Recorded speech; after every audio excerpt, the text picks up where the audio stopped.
So sometimes, Randy, we put all this love and care into a cycle, and we want our patient to be successful, and we make this beautiful looking embryo with normal chromosomes. And we've done all this work, and we do this beautiful, smooth, effortless transfer, and the woman doesn't get pregnant. Yeah. It's a bone that sticks in your craw, and it hurts. And I'm sure it does for you. It's this bone sitting in my neck that, gee, we did everything right. The patient followed all our instructions. We did the whole thing right. And the embryo doesn't implant. It's of course devastating for the patients, but it's also devastating for everybody who takes care of that patient. The whole team. Yeah, the embryologists, the physicians, the nursing staff, the sonographers. Everybody wants that to work, and when it doesn't, it's horrible for everybody. We tell patients come to me and they'll say, I don't understand.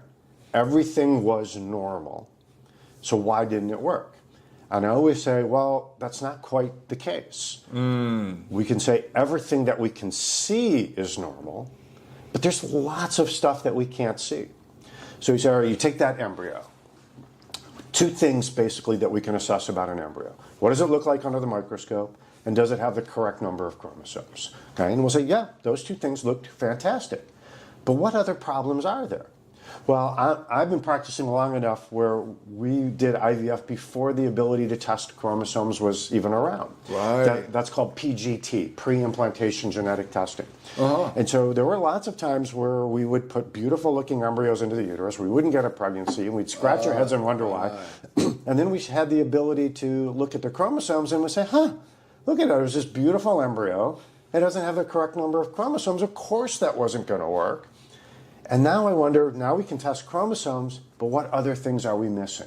What, individual genetic mutations?